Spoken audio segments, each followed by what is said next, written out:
Listen, man, so I've been bouncing around the idea in my head, and I think we finally got something we can work with. We got the patron request from Jacob. He says, I always thought it was cool how Lostbelt 6 Castoria's strength was compared to Morgan's pinky after so many bells. Obviously, after 3, she was as strong, but that got me thinking, which Artorias can take on LB6 Morgan? I know a few would probably body her like Goddess Rango, but I don't know. By the way, if you haven't already, make sure you guys sign up for the Patreon. You get access to early content and priority on your requests. So there's a lot of things to get into here, but I want to start off first by going back into these statements. The thing about Castoria's pilgrimage, the quote wasn't she was as strong as Morgan after 3 bells. The quote was she was believed to be as strong as her after 6 bells. But even Morgan had to correct her by saying, you may have done a pilgrimage once, but that same pilgrimage that Castoria did one time, Morgan has done multiple times over several millenniums. Just to put that into the light, Morgan is 6,000 years old. She's from 4000 BC. So she's gained that power multiple times over. The reason that this whole video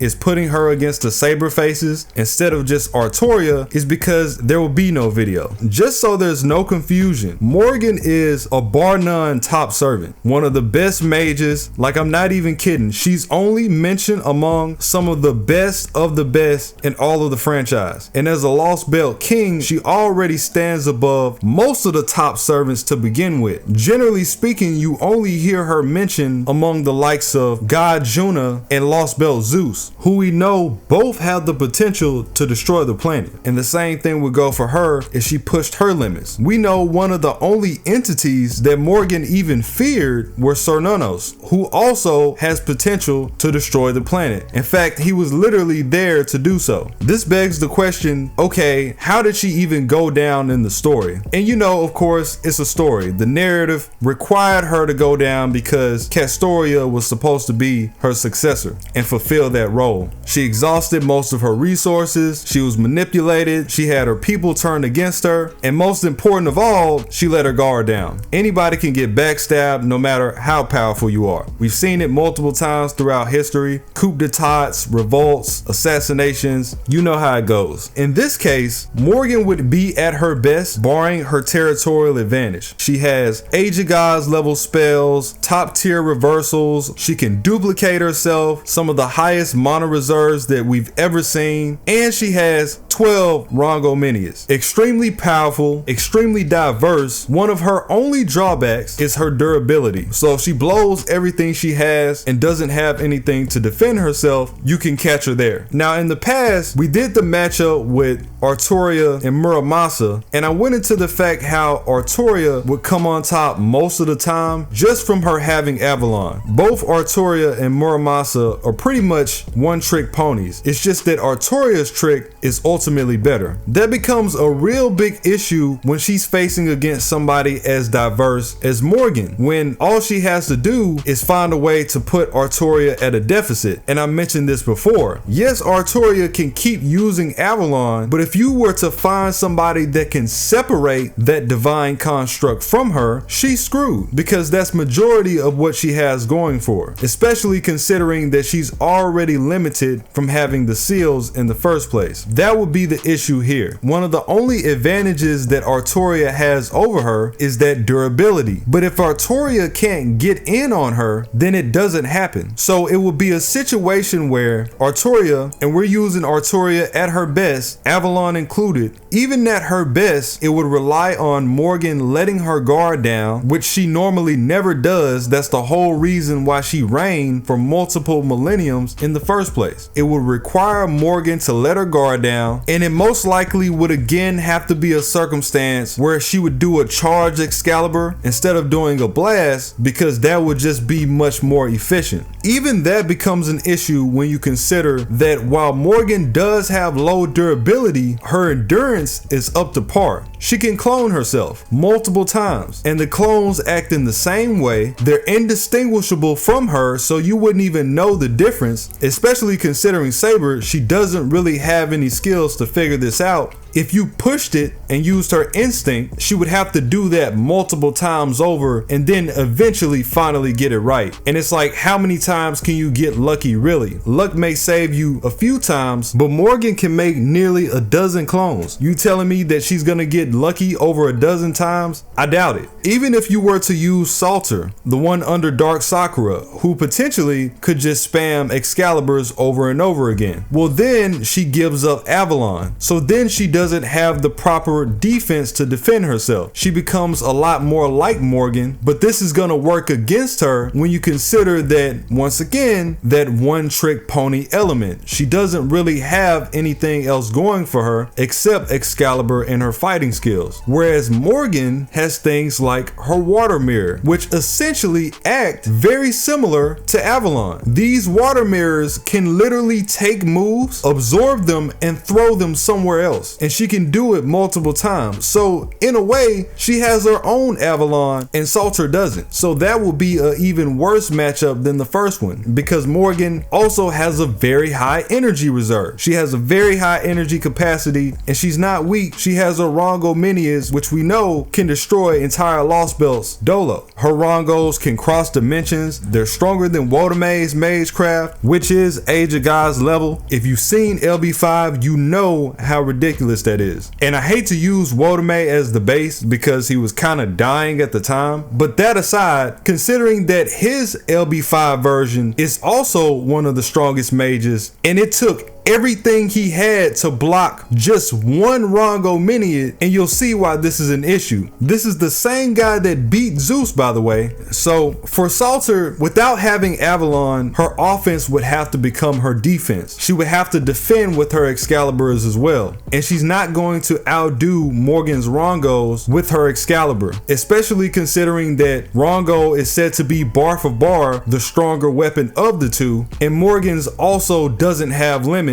while Salter's weapon does. So that's a no-go. So we X Salter out the picture. To wrap Artoria up, even if we were to move forward with her, then the issue becomes endurance. Salter had the energy to keep up, but she wasn't going to overpower her. Artoria has the durability to keep up because she has Avalon, but now she doesn't have the energy. Morgan can simply just run her dry. That's without considering the fact that she's stronger than her already because of her Rangos. So that's a wipe. Just going off of those two Saberfaces alone, neither one of them can deal with her really. This sets up the idea for why this matchup will be hard for so many people, but especially them. So who can do it? I'm not going to get into all the Saberfaces because I feel like many of them aren't even worth the time. Not going to get into Castoria because that's pretty much a given, but there are a few that I believe that can at least entertain the idea. So for the Goddess Rango statement, I gotta agree to a certain extent. Goddess Rango is stated having her Rango minion with the values of 3 million at least, her attacks would stand above nearly everybody that would go against her. So she has more than enough power to deal with Morgan. She has the speed and she has the skill. She's been alive for 1500 years. She's held back the likes of Ozzy, and she's even been compared to being grand level, because if you consider what King Hassan did to Gawain being a feat, what Rango did to Gawain was much worse, and all she did was flick her finger. Putting that into perspective, she flicked her finger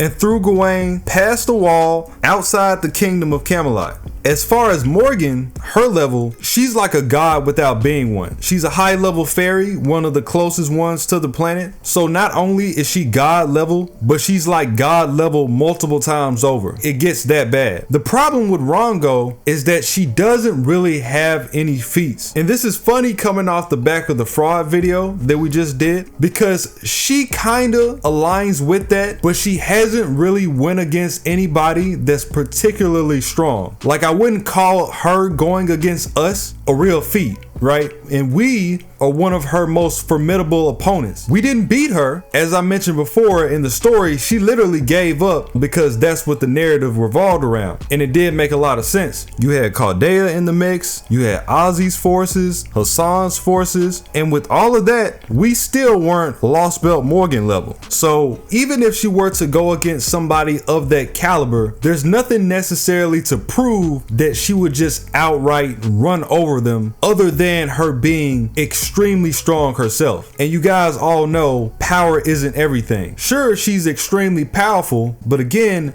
Morgan is more diverse. What happens when all this power is just absorbed by the water mirrors and gets redirected somewhere else? What happens when Morgan clones herself and hits her with Rangos from 6 different angles, right? So there's multiple ways for a character to die. That's not just gonna get you there. But Rango definitely is one of the people that I believe could take her down under the right circumstances. We have Okita and Okita Alter, all right?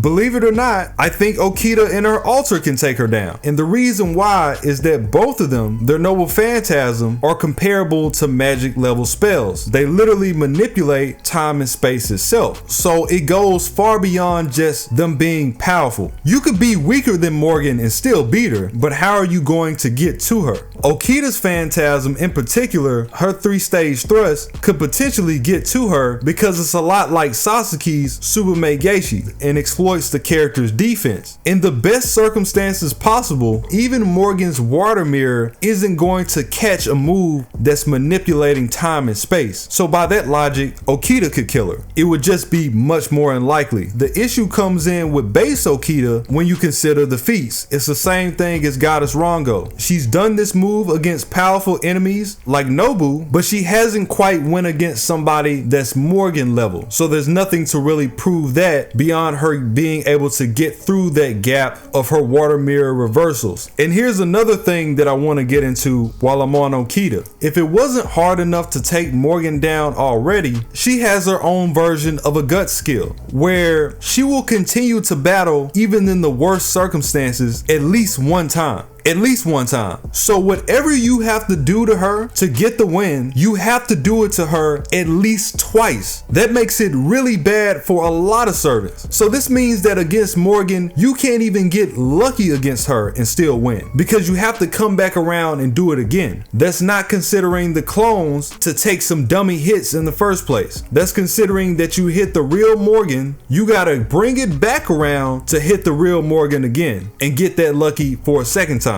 Highly likely that's not going to happen. Here's where it flips. Okita Alter, when she's powered by the Grail, was able to take down the entity that was god level that multiple servants couldn't go against. She was able to pull it off. So unlike base Okita, she actually has a feat of at least going against somebody that's within that realm. And not only that, but she has Rengoku. She has a Sword of Purgatory, where she could completely take Morgan to a different dimension with her version of the 3-stage thrust, and she wouldn't be able to do anything about it because at that point her moves would take precedence, so she could pull it off. So that's 3 people: Rango, base Okita, Okita Alter. We have Nero, but not just base Nero. Even though she has fought against Kiara, even though she has fought against Bibi, there were a lot of caveats there, and while I'm not against using that version, even with those caveats, I think a way better equivalent circumstance would be Saber Venus, which is the version of Nero that gained Altera's Sword of Mars, essentially putting her on goddess level. So Saber Venus, while holding the Sword of Mars, could absolutely take down Morgan, and she gains goddess level strength, the strength of Venus herself, and flight. She actually gains wings in this form, so she could fly. She could actually have an attack that comes at her and she could get out of the way just by using her wings. So by that logic, she has a way greater advantage than a lot of these servants who would be stuck to the ground and would have to latch on to their speed and their skill. Because remember, the Sword of Mars is literally the god of war Mars pinpointing the location and firing from space. And I mean the real god, not some type of watered down in a container servant. The move itself is anti-planet. I want you to understand that the reason that she even went into this form is to take on the arc that gave us White Titan Altera, and White Titan Altera scales way above Morgan, so she has that in her favor. And if we're basing it on feats, because she has better feats than Rango, Saber Venus would have it the easiest. It's essentially taking Altera's Phantasm and her theater and merging it together, where Morgan can't run. She has nowhere to go. So if she gets this off, it will be really bad. Even if she were to use her guts variant, if the move overpowers the guts, then the guts doesn't matter. It's just like hurt. There will be no her having to go through it twice because the first hit was so powerful that it just takes her out both times. And you can say the same thing about the other contenders here. A good full-on hit would be enough to override her guts. If you can hit the real Morgan, it's just much more likely that Venus can do it because she actually has a trap for her, or Okita also because she can hop dimensions. So it will be a sense where they're gaining the authority. Same thing goes for Draco. It's pretty much a no-brainer that Draco can get the job done. She has the power, she has the scale. It literally took multiple high-level units like Hassan, Arthur, and Noah to go against her in the first place. It will be the same thing as the other two servants, where she could again gain priority, and that would give her a huge advantage to land some worthy damage on Morgan. So there's Draco.